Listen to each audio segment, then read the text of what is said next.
If you're a classic overthinker and you're looking to start your YouTube channel, then this video is for you. Welcome back to the channel and welcome to the 5 new subscribers for this channel.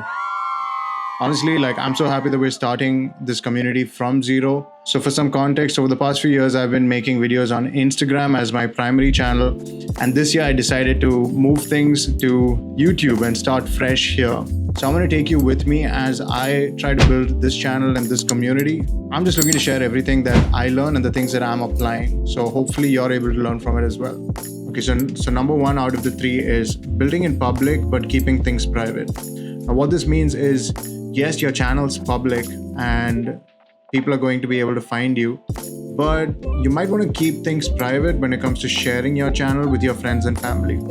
Now, there are 2 reasons for this. The first one is a bit tactical, where ideally you want your content to reach people who fall under your ideal audience category or your ideal customer type, if that makes sense.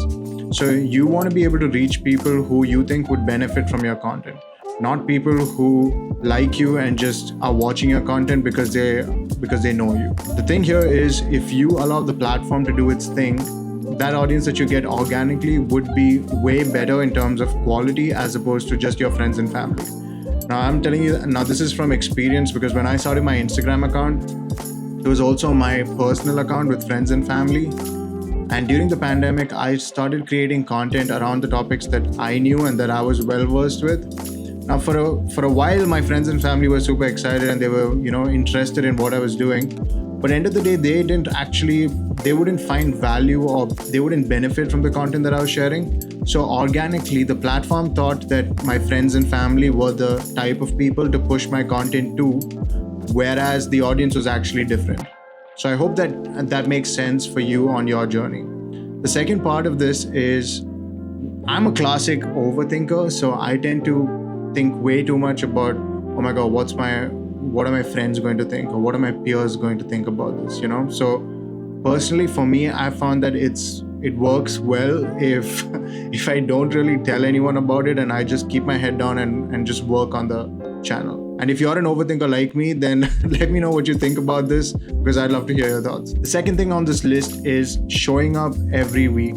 I feel like this is super, super important, because you could be the most talented creator out there, but if you're unable to show up consistently, then your talent doesn't really matter. Now, I know that might be a little hard to hear, but that's honestly the truth. And I've seen this happen over the years with so many creators. People who were extremely talented and they showed up for a while, and then after a couple of months, they just disappeared and then they were nowhere to be found. Whereas I've seen others who have mediocre talent, but who are extremely hardworking and they would just show up consistently. They've been posting content for years, and finally, at one point, when you least expect it, their growth just skyrockets. And that's sort of what happens when you start playing this content game. When you least expect it and when you continue showing up consistently, at one point, your reach and your engagement, everything just takes off, and then it just makes sense. But the underlying secret is to show up every week, no matter what. Okay, let's go. Number 3. Okay, so number 3 is improving by 1% every week. So one of my favorite creators, his name is Chris Doe. He sort of explained this mathematically, which I'm going to try to do. So he said that, that if you add 0 to 1, it's 1. If you add 1% to 1, it becomes 1.01. And if you subtract 1% from 1, it's 0.99. Now, if you take these same numbers and if you apply them exponentially over a period of, let's say, 365 for 365 days, the math is quite interesting. 1% added, which is 1.01 to the power of 365, is 37.8. 1 plus 0, which is 1, raised to 365 is 1. And when you look at the third case, which is 1% less over a period of 365, it's 0.03.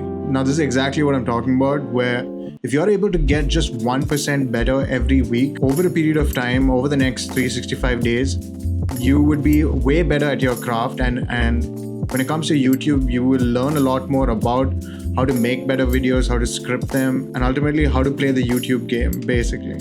So to summarize the 3 rules that we're going to be following for overthinkers who want to create a YouTube channel.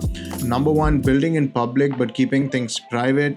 Number 2, showing up every week consistently.